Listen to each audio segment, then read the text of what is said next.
hello guys কি হে খবৰ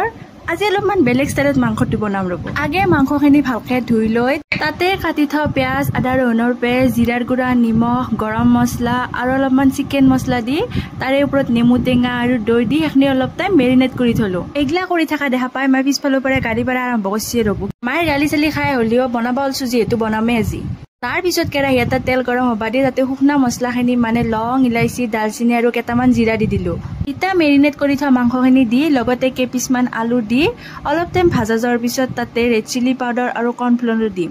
তাৰে পিছত অলপকে পানী দি মাংসখিনি ভালকে ভাজি লম মাংসখন অলপমান গ্ৰেভি হান কৰি তাতে কেপিছমান নেমু কাটি দিলো এই নেমু চেমু দেখা পাই মায়ে আৰু বেছিকে গালি পেলবা ধৰিছি ৰব গাইছ ইটা কৰ ৰব আঞ্জাখন খাবাক লাগি কেনে হৈছি আঞ্জাখনত অলপমান টেঙা ফ্লেভাৰটো হৈছি মোৰ মতেতো ভালে হৈছি গাইছ অকল খালি নহয় গাইছ এই হপা যি দামে থৈ দিছো এই হপা ধুবা নাংগিব ইটা নহলে আৰু মায়ে আহি কিনে গালি পেলব মই ইটা হপা চাফা কৰো দক বাই বাই